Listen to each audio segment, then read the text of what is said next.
Ed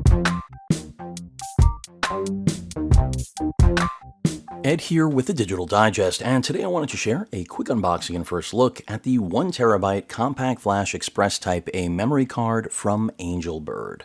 Now, I did purchase this. This was not sent over for review, and part of the reason I'm sharing it with all of you is I think this is a breakthrough in storage for Sony's high-end cameras that actually support CFexpress Type A, like the A1, the A7R5, and the FX3 that I'm filming on. And of course, there are other cameras, the A7S III, I could name them all, but if you own a camera that supports it, you already know that. No newsflash there. So what makes this special besides its capacity is its price point, and I'll include a link in the description. It retails for a hair under $500 US. And while that may sound like it's very expensive, I will point your attention to this little guy. I thought it was a bargain when I purchased it a little over a year ago. ProGrade 160 gig Type A compact flash card, and that set me back roughly, I think it was a little under $300, which compared to Sony was an absolute steal. Even today, this is an absolute steal compared to Sony, because even though Sony recently launched higher capacity cards, I think the highest capacity is 640 gigs, that card retails for over $1,000 US. So therein lies why the Angelbird product is so attractive, especially if it actually delivers and has any form of durability whatsoever. So this just arrived from, I believe they're based out of Austria. Pretty straightforward packaging. Again, I have no relationship with them, but I'm about to start one in a way because I'm about to start using their card. And again, the ProGrade card has served me really well, but never could I have imagined that I'd be looking at a 1TB card for just a little bit more. And the packaging is cute here, no question about it. So let's go ahead and open that up. We've got a little bit of brown paper there, and then we arrive at the actual goodies. So here is the packaging for the card itself. Again, really excited about this. Now, the read and write speeds are advertised, as you can see right here on the packaging. A max read of 820 megabytes a second, max write of 730. And if this actually lives up to those speeds, it will be faster than Sony's own cards. So that is already really enticing. And then a little bit of advertising information about the card. Now, they do sell their own card reader. I already have a ProGrade one, so no need for that. It's lightweight, it's excellent, so I don't have a reason to get another card reader, but if you're looking to get one, I see no reason not to give that business to Angelbird in turn. After all, if you follow my channel, you know I am all about supporting companies that push the proverbial envelope, and that's exactly what this does. Now, the quick bite is very cute. I have no idea what it is, but I am assuming it is some kind of candy, obviously with a play on bites, which I think is smart, witty, and cute that they throw it in there. So kudos to Angelbird for being creative. Let's just see if there's what kind of food it is. Oh my God, they may have read my mind, because these vanilla wafers, the Manor wafers, are a childhood favorite of mine growing up in New York City. This was something that the deli around the corner always had, and yeah, so that's just funny. They're good if you like vanilla wafers. They might just be the best, and of course from Austria, so makes sense. So let's get to this CFexpress Type A card. Remember, at $500, it's expensive, but when you put it into, again, the context of Sony or even ProGrade, it is value-oriented. And I think the question becomes, will they potentially launch a lower capacity version of this? I mean, if they were to put out a 0.5 terabyte card, let's say for $250 or $300, they would be printing money, in my opinion, because anyone who has used a card like this, let's see if the easy open is easy for me, in spite of the problems I generally have since the accident, which sounds ominous, but if you follow my channel, you know what I'm talking about.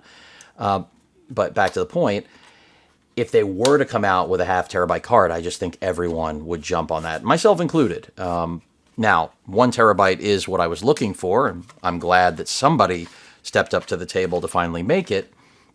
But at that price, it is still fairly expensive for the average user. Now, if you're a professional photographer, videographer, this is, again, just a no-brainer because you probably already spent a fortune on Sony's own cards, which can't hold a candle to this in terms of capacity. I do not want to shoot this across the room.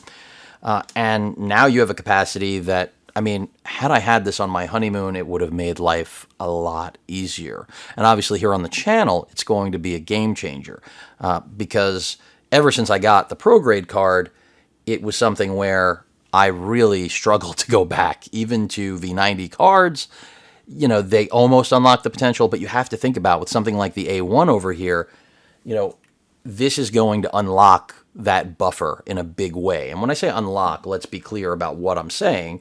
I'm just saying when you go to shoot continuous with something like the A1 or the next A1, the A1 Mark II presumably, or any camera that feeds off speed, where you can really push it, the A1 being the best example right now in Sony's lineup, having a card like this really unlocks the capability of the camera. And I'm not saying with 160 it's not unlocked, it is, but that 160 gigs fills up so quickly. I mean, I was using this as my primary card, you know, over the course of my honeymoon, and it was something where I was constantly having to dump off the footage. Now with a 1 terabyte card, that just isn't going to happen. And the 160 will become a backup because remember, with all of these cameras, they do have 2 slots that support CFexpress Type A cards. Now, the paperwork, I'm not expecting anything crazy in here. In fact, I may have problems getting this open, but it looks like I did it. So just a little more information from Angelbird, it seems. Yeah, warranty service.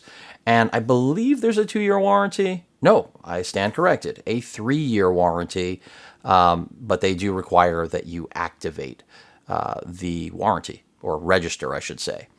I believe that's, oh no, yeah, they're telling you you must activate within 30 days of the purchase. So I'll be sure to do that. And yeah, this is just really, again, something that I thought, you know, many of you probably already know about, but for anyone that doesn't, this is just going to be a complete game changer because this just means not only not having to clear off my card anymore, it also means having fast content delivery. So when I do want to actually dump off the card, I mean, you're going to get close to a gigabyte a second, which is just mind-numbing.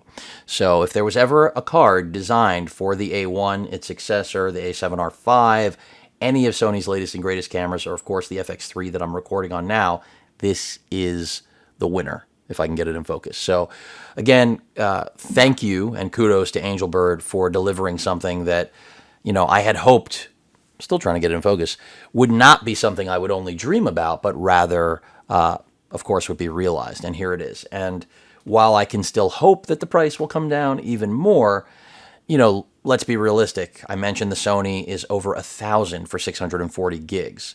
So really, they just shook up, you know, the entire storage industry here with regard to Sony's high-end gear, at least. And it's going to be interesting to see how Sony responds, because realistically, they should be cutting the price on their cards instantly. Because if you don't know Angelbird, their reputation is solid. They are a legit company. Anyone who's thinking to themselves, I've never heard of them, so therefore it is not a worthwhile investment, I can tell you now, I wouldn't have bought it if that were the case. But that pretty much rounds things out. Again, if you have a camera that can leverage this card, you will be very happy to pick one up. That's if it performs as expected. I've been speaking like it will because, again, Angelbird is a legitimate manufacturer. The question now becomes, does it live up to those specs? I will be testing it. Of course, I will follow up on this. And then furthermore, do other manufacturers throw their hat in the ring? You know, ProGrade, clearly, I'm talking to you. You could step up and launch 0.5 terabyte and 1 terabyte cards. We now know it's feasible, it's scalable, even in this economy. And Sony pricing, other manufacturers, I've been waiting for Sabrent to throw their hat in the ring. Hopefully they will. They've been making Compact Flash Express Type B cards for some time now, but haven't seen Type A cards from them yet. So hopefully that happens. God knows I'm happy that someone stepped up to the plate, and I'm not going to thank them another time, but here's again to manufacturers that are interested in shaking up a space, and Angelbird is one of them. Any questions or comments, please feel free to post them, hit that like button, and as usual, please feel free to subscribe, and please stay safe. Later.